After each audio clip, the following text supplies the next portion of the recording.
Feel like some people definitely would have an issue with their husband not being home as often. Your wife's responsibility is to build an empire with you, and your job is to build that empire with your wife. Our first trip to Sarasota when the pregnancy thing. I know we were going to spill the tea. No,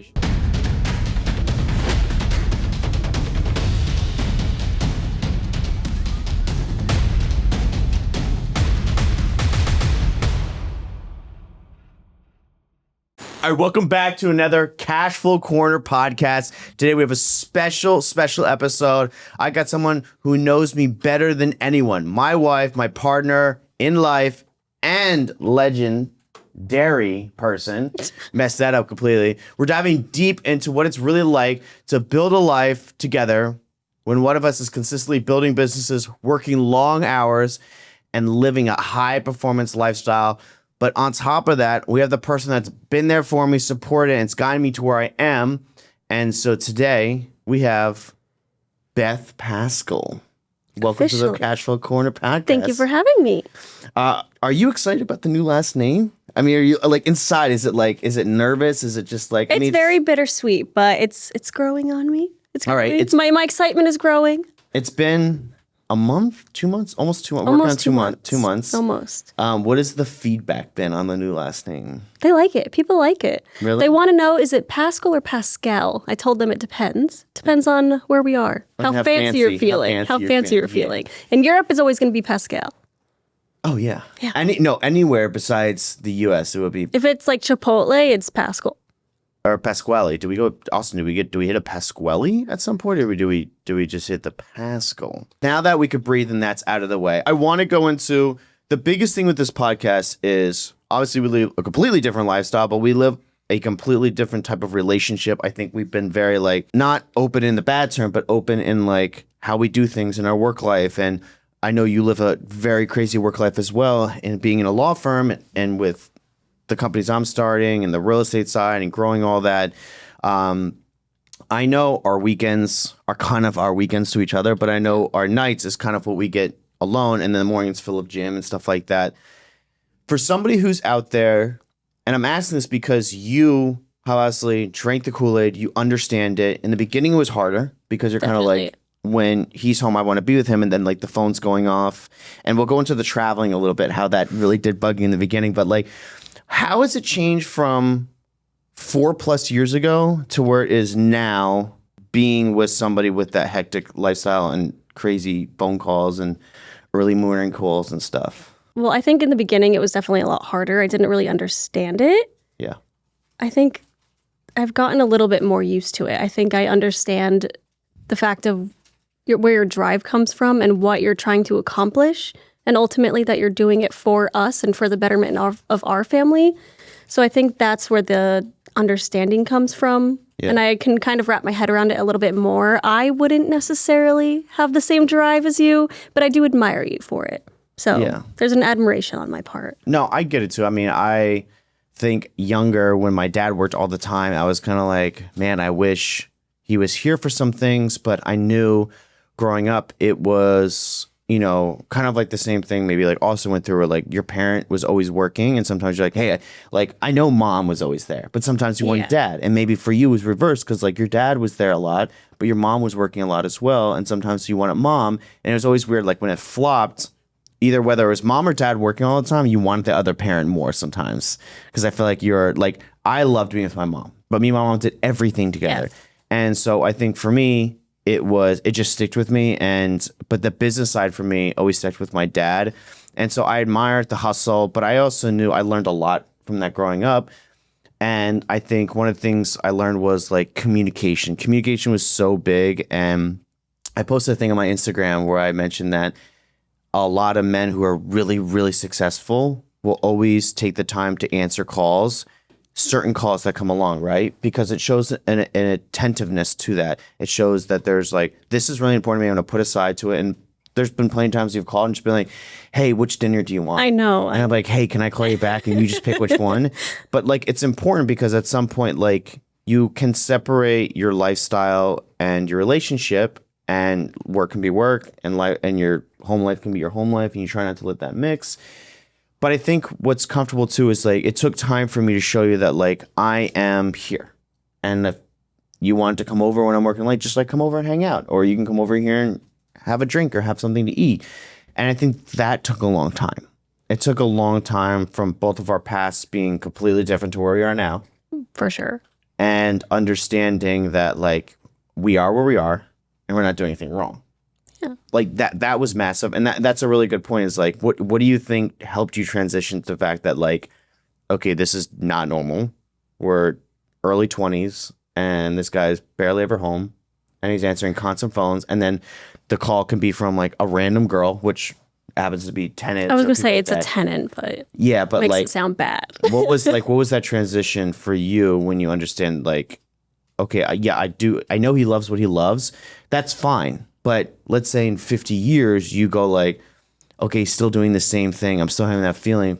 What is that feeling? What do you feel like that feeling is long term? What feeling do you mean? So that feeling of he's still doing what he loves. He's still the same busy, if not more. And I feel like life will change, right? Whether you throw kids in, whether you don't throw kids in, whatever it is, there's still some nights where you're like, okay, I've been accepted to the fact that he's been gone for many years on late nights and stuff like that. And like, am I going to get over and go, like, okay, this needs to stop? Or do I go like, I'm going to keep doing my thing because I'm still happy. I can watch my shows at night. I can do like. See, that's the difference. I feel like some people definitely would have an issue with their husband not being home as often. And I mean, it's not that you're never home. Sometimes you not miss dinner, but I'll just tell you like, hey, your dinner's in the microwave waiting for you. Like, I'm not going to be bugging you, hammering you, saying you need to get home right now. Dinner's been ready for 20 minutes. That's just not who I am. I know other people might have that issue, but I definitely do like to watch my show. So I feel quite content. And also the fact that I know what you're doing. I know you're not out doing anything crazy. I know where you are, and I know that you love what you're doing. Like even this might be a tangent, but the other night when I was at home doing laundry and I saw that you had unfolded all of those shirts and I was about to call you, be like, why would you do that? I put so much effort and time into doing that. And then I just sat back for a second and said, is this going to bug me in an hour? Is it really worth the argument? Is it worth making him feel bad when he's working for us and trying to grow us as a family? Or am I just going to let it go and fold the fucking shirts? Yeah. I think for me, that's a really good point is this that actually it's a fun thing. Like we went to a dinner the other night and I was talking to Bart Oates, 3-time Super Bowl champion. If you don't know Bart Oates, look him up. And I was like, so Bart, like what is your secret? You've been married for so long. And he said, look, there's times when you're just going to be like, okay, this is annoying. I'll put the pillow over my face and I'm going to go to bed. And some things where like, you're right. I'm going to start an argument over something in an hour. I'll be over it and then we'll talk about something else. And then she'll be like, oh, I'm so happy for you. And then you're going to be like, now I got to find something to be happy for her. So I'm going to think of something and just be like, I'm happy for this. I'm glad you love your show. Like, that's so cool. Like, so you just find the positive in everything. And then the negative is just like, it doesn't really matter. It was an argument that didn't matter just for someone to show bigger gains in it. Yeah, it didn't matter. So like there have been moments where we really wanted to, I wouldn't say like call it quits. Like in the beginning, we had call it quit moments. Like we were so frustrated. Tough. Yeah. And I hate using that term now because we're married. But like in the beginning, I think for us, the call it quits were annoying because we were learning so much about each other. And for a lot of people who don't know, Beth and I came from like really tough past in our past relationships. And surprisingly, almost about the same years. And we left our past due to the same issues. Same situation. Same issues, basically being cheated on multiple times. And so when we met each other, it was a battle of trust. It was a battle of, well, was yours as bad as mine? Okay, well, is he telling the truth? Did he really go there? Or is he saying that because I went through it to make me feel comfortable? And I was thinking the same thing. And I feel like you were kind of on that same feeling of like... That's kind of crazy. I actually never thought about it like that. Really? It wasn't like I know you don't like to curse on this, but like the bigger dick battle, that's not how I thought it. It was just more of a like, are you a fuckboy? Are you just telling me what I want to hear? It wasn't necessarily like who had it worse. No, and I remember when you said that to me because you were like, I think he's an F boy, and I remember going to myself, and I remember going to my mom. I was like, she thinks I'm this, and I was like, I have no clue what that means.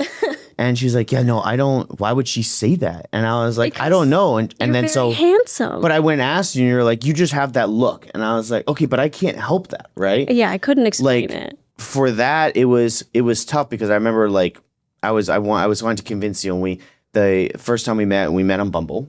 And I loved Bumble because, first of all, the men didn't have to initiate anything. So it was like, great. Like, if they liked you, they would message you. And I was like, this is great. And I met some other people who actually said the exact same thing. And so we went out, we went camping, we had a bunch of fun. And then you came back and you were just like, you had that feeling. Camping the first week of knowing each other. Second week. Okay. And you had that feeling. And I was like, look, it's really hard for me to change that feeling because that's something you have. And if that's how you feel, do you want to be friends? And you were like, no, I can't be friends with you. Because I liked you. And I was like, oh, that sucks. And so you went home and you told your mom everything. And what did your mom say? Because that was legendary. So I told my mom that I was really scared that you were going to find someone else. And she told me that it was obviously a possibility because if I'm not speaking to you, then it's just inevitable. And I basically just said, I can't let that happen because I just had this gut feeling that I made the wrong choice and that I needed to talk to you because I really just kind of left you hanging. I didn't have a reason as to why I felt you were an F-boy because there was no reason. I just didn't know how to trust you because I didn't know you yet. No, and it was quick. Like, we both had those relationships, and then like immediately 3 months later, 4 months later was all like immediately on the apps. It's a learning process. We both had trust issues, obviously, and we had to grow from that. We helped grow each other from that. We did. I really don't think I could have done that on my own. No, and I still go through some of that now. You know what's funny? Both of our friends set up our accounts. Yeah. So shout out to a guy, Aaron. I won't say last names, but Aaron helped me with my account because I didn't know what to do, and I looked terrible because we were in such long-term relationships that we didn't know how to go back on the market. Yeah, and your friend helped you. Brianne, yeah. So it was funny that like our accounts were set up the same way. So we came from the same backing, but I think the biggest thing I had as a male, right? And I think a lot of men have that is we go into fix automatically. And we want to go like, let me fix you. And then we completely forget about ourselves. And then we end up getting destroyed because we're like, oh, now we have to do everything. We need you to do everything you just did to us. Yeah. And for you, how was that feeling? Because I know what my feeling was like. Like, it was exhausting for me because I'm like, she's still, like, not in a bad way, but just like, she's still not believing. She's not doing this. Like, I'm not going to give you my location. To say we still don't have each other's location. That was the best decision we ever made. Because it was a trust built, but it was also like, what's the point of it? All you're going to do is just look at my location. It's just look at it, and rely on it. Yeah.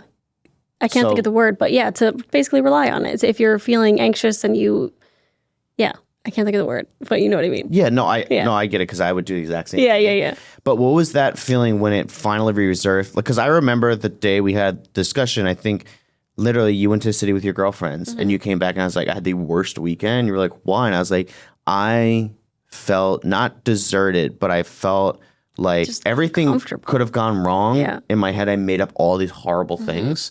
And I didn't know how to fix that, but I was like, this is how I felt. And you're immediately like, I was confused because it had been, I don't even know. 3 years. Yeah, a few years. Maybe, yeah. So I was confused because I had no idea that you were feeling that way. So for me, it was a little bit out of left field, but then you explained it to me that, hey, I spent all this time really trying to help you feel comfortable. And I realized I hadn't worked on myself. So then, I want to do that for you too, because you helped me through that. I love you so much. I care about you. I want you to be comfortable. So I was definitely confused, but I'm very willing to work through that in any way that I could. I just needed you to let me in and tell me that you were feeling that way so that I could start helping you through it.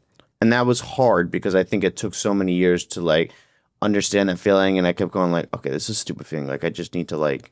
You definitely tend to blow things off, and then once it really bothers you, you bring it up, and I'm like, whoa, where did this come from? No, I agree, and I think that's like to this day I still have that. Like when I have something bad at work, and I'm just like, no, like it's fine, I'll get over it. And typically I go home, have a drink, go to bed, wake up, and I'm fine. I'm good and everything. But I can tell that something's off. In that case, I want you to reflect on something. And this is where the listeners will really feel the most connected humor and truth in like our relationship. Like what is something that the listeners would want to know about us that is the honest and truth of true work in the relationship and true feeling that you felt through this? Like you went through a feeling where there was like, okay, every relationship has work, right? Like there's every relationship where you're going like, there's a lot of work. Something in a relationship, right? Like I used to get so annoyed by, you would do this thing where you would leave little things all over the house. Everywhere you go. And I used to feel me, I'm just like, God, it's right there. You know, like, we're right there. The same thing. But it would humor me because I'm like, okay, she gets in the shower, she leaves all the stuff right near the shower. And I'm like, what's right next to the shower? The laundry bin, right? So I'm like, you could have literally other room. It's in the showers. First of all, the shower's in the same room as the bedroom. And I was like, why can't I just go from here to there, right? And so I end up showering, then I take all of our stuff and I put it in everything. And so like that humored me. But then I got to a spot, I was like, I used to bark on you for that. I'm like, just pick up this stuff. It's like you're like a little ant where you just like leave little things everywhere. And then every Sunday when I get up at like 5 or 6, I'm like, I'll just end up cleaning all that up. So what is one thing that humored you that I did where you're just like, it's just humorous, I'm just gonna move on? And it's literally the same thing. No. It is. Don't dog me on my show. It's a podcast, different. You do the same thing. You put it used to drive me crazy, and I would yell at you for it. You would put like plastic silverware in the sink or leave like recycling in the sink, and I'm like, what is wrong with you? It's literally right there. You don't even have to go to the next room. I know the recycling thing, but still. I don't talk about it anymore though. But but I still do it to this day because I know you do. But I don't harp on you anymore. I'm just like, all right. So, what do you think shifted in our relationship when you stopped fighting my schedule and started owning it? That's a good question. Like there was a significant change, right? Like everything happened, right? Like there was a change, and I was like, I'm just gonna laugh at this hubris, like the laundry. Okay, I'm just gonna move on. There was a shift now where I was like, I could fight it, and or I could just pick it up and move on by my day, right? Like what shifted for you when you're just like, I could fight this schedule, I could fight this, I could fight that, I could fight the laundry thing. Honestly, I think it's just, I can't think of a specific time that it happened, but I think it just really clicked in my head that this makes him happy. It brings him joy. He really likes to do it. You know, it's his passion. Everyone has a passion in their life. Why would I want to take that away from him? So instead of harping on it and say, you need to be home at this time, I want you home to like, I want to do this with you. You're like, you missed this or that. Then just let him be. let him be happy. Why would I want to take your happiness away from you? No, and I've learned to, enjoy my own time together or my own time by myself. Like I'll watch my show. I'll do a bubble bath or like anything, Yeah. Because I think like we spend a lot of time together. We travel heavily. Yeah. And we were literally talking about the other day, and we were talking about a post thing that came up that we had a small argument about. But it was a tiff. It was a tiff, and we were talking about it, and I said, like, look, I think at the end of the day, everyone's has to have their empire, right? And that empire I refer to as my wife. My wife is my empire, right? And every man should refer to them as their empire, right? Because your wife's responsibility is to build an empire with you, and your job is to build that empire with your wife, right? And it comes with different support systems, and I think like as an empire, the day-to-day building that we can have develops that power couple, right? And when you have that power couple, I think we look at it as like, oh my God, there must be so many underlining problems. Everything's so perfect. They go on this trip and he can do this and they must have so many problems. And then you start to unfold it. And I think like for me, this podcast was so important because I have this epiphany that people have that underlining fact about us. It's just funny to even think about that because there's really not. Like, knock on wood, I mean, but we don't argue that often. Not even really not. There is not. Like, my success... Our arguments would be stupid, like our little tiff together. It's like stupid shit. Nothing, I mean...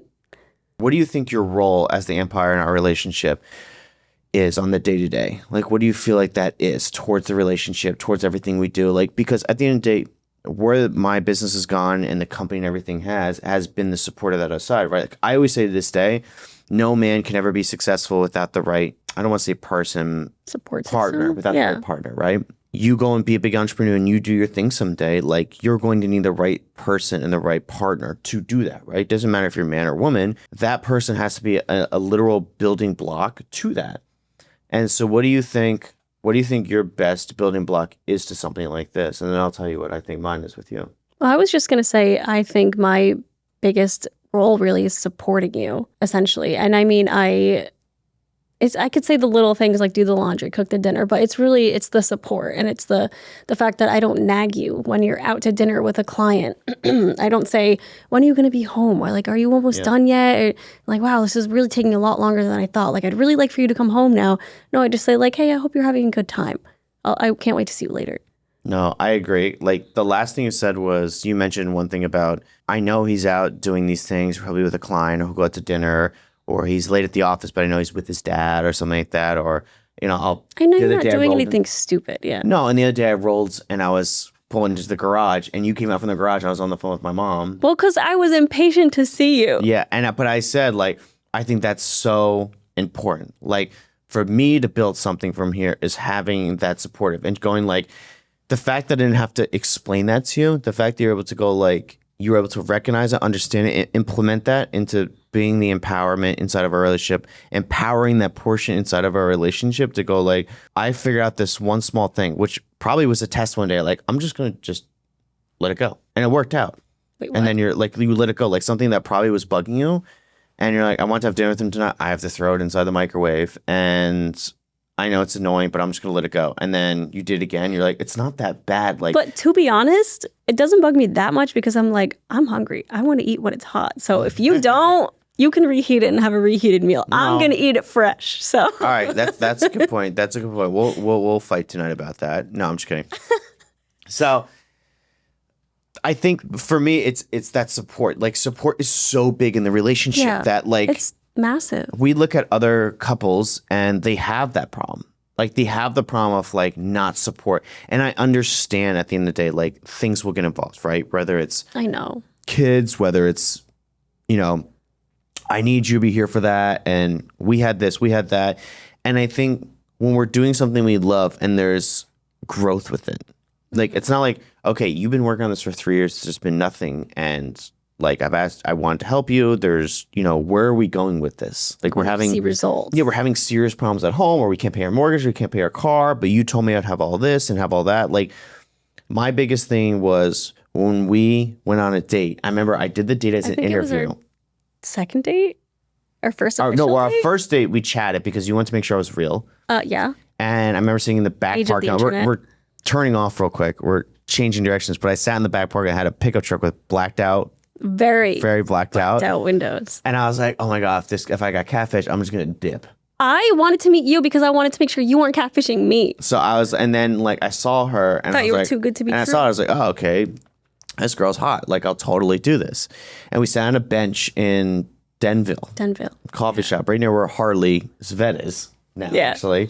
So, but I remember sitting there going, like, have you ever done this? Have you ever done that? And I went back and I told my dad, and I was like, yeah. So I asked her these questions. She's like, bro, you got to chill out. Like, you can't go on dates and interview women.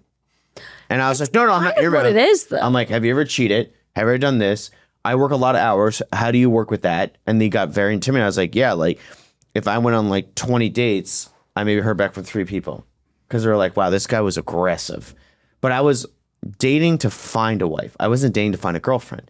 And I think that's what really helped me take all the bad people out and the people that really didn't, like, want to grow like and understand. long term, yeah. Yeah, I short didn't term, I mean. like. I wanted someone to marry and grow with. I didn't want someone to date and be like, let's see if this works. I didn't want to like waste 3 time years, doing it. yeah. I needed a support system to come in immediately and trust me and help me grow. And then I knew as soon as they can help me grow, I can help them grow. And I think we did that well. Like, you need a growth in your career as well. And I was able to push you for you to do that. I really don't know if I could have or would have done that on my own. Maybe eventually, but not for a while. I needed that push. Yeah, but you did great with it, and you took it, and I mean, one of your best friends from work was a bridesmaid in your wedding. Yeah, so it's like, shout out Mariah. So I think for us, it was, where do we go from here? What's the next level? Because there's been a lot that's happened. It'll be 5 years this year. I know, crazy. And I always look at it like, what's the next step and what's the goal? And so for me, what do you think your next goal is in this relationship? Not knowing, you know everything I do every day, right? We come home, we talk. And where do you see your next goal in this relationship going from here? Personally, Yeah, go ahead. puppy, baby. A puppy and a baby. Puppy and a baby. I bet a lot of people can relate to that. Yeah. A puppy and a baby. So we're at a spot where like we're kind of let things just naturally go. Like we got to a spot where everyone has that goal where you're like, I don't want to be a teen parent. I want to go to school or do whatever you want to do, get your career path, get married, spend some time with being married life, and then get there. And I think that's kind of where we're at. It's like enjoying the married life, which whatever that means to me, because I just feel like it's just still you and I. It's a title change and a financial change. But then every once in a while, I'm like, oh shit, we're married. Like, and then I just get all excited all over again. No, I do get excited about it, especially like you being at your event the other day and you're just like, oh, you came over to the office after and you're like, look at my name tag, Beth Pascal. So I think it's fun. Like literally we were driving the other day somewhere and I was like, oh, your dad and mom. And you're like, and I was like, oh wait, that's my father-in-law and my mother-in-law. I know. It's like, oh, that's crazy, so different. right? It's like, it's cool, right? But I love it. And I think the other thing too is like, I remember when we started dating out and you were like, well, family's really important to me. I said it is too. And you're like, well, why? And I was like, that's a great question. Why? Well, because people could just say it and be like, yeah, me too. Like, well, I think for me, I never had a relationship with the mom and dad in my past, and I've always wanted that. I didn't know why I wanted it, but I always thought like, it's just a good feeling. well, I had a really good relationship with my mom and dad, and I want to carry that forward. And I think there's a protection too with the parents of a daughter to go like, this son's going to take care of my daughter. But it was always fun to go and see like your father-in-law and be like, hey, how you doing? Let's talk, whatever. And your mom is always easy to get along with. She's so sweet. And your dad's great to get along with, and we got even closer during the wedding and talked about things, which was awesome. I know your dad still has lots of questions for me, and someday he'll ask him when he wants to. Someday. And so what I want to go into at the last part of this is travel. Oh, okay. So a lot of people know we do a lot of travel. We've gone to a lot of country, a lot of crazy places. And that's my passion. I mean, yours too, but. And I think that's like where we synced up completely is on that passion. What would you tell people who really wanted to do this but don't know how to get into that? Like maybe like they're in the same spots we are, but financially you were in a completely different spot than me. When we met, I was not in a very good financial spot either, but I was growing from there. Mm-hmm. But what would you tell people who want to be able to travel and see the world? Like what are recommendations you can give them to do that at maybe a lower budget or be able to enjoy that and still be able to see the world? It might not be for everyone, but there are these packages that you can buy online where you don't know anyone. You can go with people that you know, but you meet up with a group of people, like-minded individuals who are around the same age as you. They have this itinerary for you, and they're packages, and they're cheaper because everyone's going as a group, and you get to meet people along the way. It's a great way to meet people and explore new places without having to think of all the details, every single detail by yourself. They handle all of that. Is there typically, like, I know we did one together and it was really cool. We went with your friend Connor. It was awesome. We had a great time. We did Oktoberfest. We went to Switzerland, Austria. We did all that. Italy. There's age restrictions on that, right, too, right? There are, but they have other ones where there are older ages. Like, I think there are some ages from, I don't know, like 19 to 26, something like that. And then they have other ones from like 30 to, or no, probably not like that, but like 40 to 50 something. They have one specifically for younger people and for older people. Okay. Yeah. Not that 50 is old, but the group we were with was like great. We had a good group. It was younger people, yeah. Yeah, and it worked out. It's supposed to be like-minded individuals, yeah. Yeah. I mean, there's a lot of great things. I would tell everyone out there, like, if you can travel with your spouse and see the world and connect and just, I mean, we have an amazing honeymoon coming up in like 13 or 14 days. Super excited about that. And we changed our honeymoon completely from Greece to now going to the Maldives. And Seychelles. To Seychelles, South Africa. So, we're going to be in Istanbul for a day. And so there's a lot of great things happening. I think if you can find a way to do these amazing trips with your spouse and enjoy spending time and enjoy spending this learning curve time together of like how you do different things. Like we travel so much that there's times when like I know I get frustrated because I'm a control freak when it comes to traveling. Like I enjoy putting these trips together. The research part and all that. Oh yeah, and then like, which is great because I don't. No, and not necessarily that I don't. I just don't have a good track record with it. No, you had one track record, but like I would love to see you book one more trip. You just have high standards. It's not high standard. It's what you put us in was nothing but a Super 8. Okay, you know what? It looked great online. There's no AC in the room in the middle of London. Okay, but they told me it was going to have degrees. AC. So you know what? False advertising. That's on them. It was this. It was like waking up in a jungle the next was. morning. So no, we had gone to a thing like London had a shift in culture, and they took over a lot of the hotels. And so for us, it was very new because we were going to London every year, going to F1, then going to other countries. It's just not what we expected. Yeah, and I mean, I was hot. I'm telling you, I woke up and I felt like I was waking up in a London jungle. summer, yeah. It was Yeah, and it happened to be sticky. their hottest season after sleeping Some in a shipping heat wave. container for like 4 nights at F1. That's true. I thought it would be better. God. And it was so nice to actually go to a new place that like felt colder and stuff in there. So, yeah, I would say like couples, you have to travel. You have to get out there. You have to understand your partner travels. I remember when we first started dating, I was like, okay, first thing we gotta do is We have to go on a trip together. And those high stress times is what's really cool. I think we could tell the story. This is we'll tell the last story on this to wrap it up. And it's because we're married, we could say it now. Our first trip to Sarasota when the pregnancy thing. I know we were going to spill the tea. No, we should spill the tea on that because it's a funny story. So we were in Sarasota and we had started dating in November. And we went to Sarasota for New Year's. And so we were 2 months in dating. And we go down there and... It was a month because we started dating at the end of November. Okay, so it was a month in of dating. And so we had talked to each other for like 6 months. And so we start dating, 30 days into dating. We go to Sarasota. I'm like, gotta take you on a trip, see how we travel together. Because you're a big traveler, I'm a big traveler. We gotta see if this will work. If it doesn't work, we don't even go past this. Because You got to mesh well. yeah, you gotta mesh well when it travels. You're like, hey, I still haven't gotten my period. And I was like, oh no, like this is not good. We're in the middle of Sarasota. It's New Year's night. It was like a week and a half late. I'm like, all right, you start throwing up in the hotel. I was nervous, okay? But you're throwing up in a hotel, haven't had your know. period in a week. So I'm like, screw this. I call an Uber. I go down the street. I tell the Uber, I'm like, you stay here. I got to run back out. I grab the pregnancy test. The lady at the counter was like, congratulations. And I was like, no, sweetheart. No, it ain't going to happen. that I get the situation. Uber guy's like, what's going on? I said, I don't know, bro. I've known this girl for 30 days. And I think I got her pregnant. He's like, all right, what do you want me to do? I said, step on it, pal. Step on it. So this guy bolts. I was like, here's $20. He's like, Oh my gosh. don't worry about it. But I'm like, take the $20, bro. You stepped on it. I go in, I give it to you immediately. You pee on it. It's negative. And we both sigh. And we're like, oh, thank God. We send the deck. I have a drink. You have a drink. And I'm like, well, it's not really over yet just because it was negative. Like, you need to pee on it and then get your period. Yeah, You still haven't got your period. One more step to and then go. you're sitting there and you're like, wait, I'm drinking champagne. We still don't know. I'm like, well, what do we do? And we do what we have to do. We fly home, and 3 days later, you get it. And it was like, at that moment, it's like, okay, we have to do something from here going. Okay, but also backstory, I didn't know at this point that my period gets delayed anytime I fly. I had never known that before. So Yeah. that was the issue.